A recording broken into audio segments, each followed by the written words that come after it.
কেমন আছো তুমি? জি ভালো আছি। তাই তুমি না অফিসে গেলে, অফিস শেষ না করে তুমি ওনাকে কোত্থেকে নিয়ে আসলে? আরে অফিস তো গেছিলাম, অফিস শেষ করে আসার সময় মাকে নিয়ে আসলাম। শোনো, আজকে থেকে মা আমাদের বাড়িতে থাকবে। হ্যাঁ বৌমা, ওখান থেকে আমি তোমার লগেই থাকি। আপনি চুপ করুন, আমি আপনার ছেলের সঙ্গে কথা বলছি। তাই তোমার মা আমাদের সঙ্গে থাকবে মানে? আমাদের সঙ্গে থাকবে মানেটা কি? না, তোমার মা আমাদের সঙ্গে এই বাড়িতে কিছুতেই থাকতে পারবে না।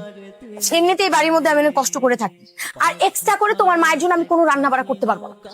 না, আগামী সপ্তাহে না, তুমি এখনই নিয়ে যাবে আজকা। আর যদি আজকে তুমি আমার বোনের বাড়িতে না নিয়ে গেছো, এই বাড়িতে কোনো রান্না বান্না হইব না। আপনি এই বাড়ি ছেড়ে কেন যাবেন? আপনি থাকেন না, একেবারে এই বাড়িতে পার্মানেন্ট ভাবে থেকে যান।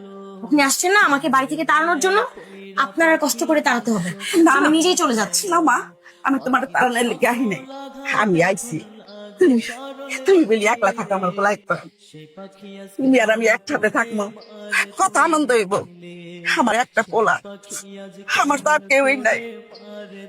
আমার একটা পোলার কাছে আমার থাকতে দাও মা, তুমি আমার কেদাইও না। বৌমা ব্যাগটা দাও, তুমি রাখো না যাও।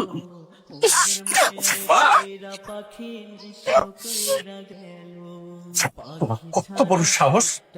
আরে তুমি আমার মারে ধাক্কা দিয়ে ফেলে দিলা। হ্যাঁ মেরেছি, মেরেছি, বেশ করেছি।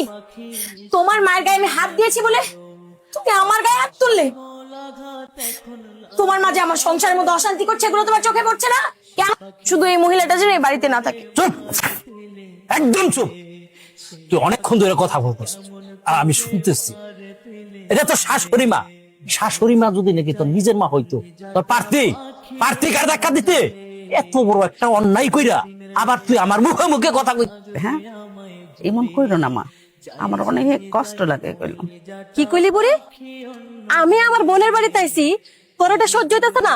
আর আমার জামাই নিয়ে কথা কর তুই কে? দাঁড়া, বড় বড় কথা বলছিস না? আজকে তোর গলা ফোন আমি বন্ধ করছিস। দাঁড়া।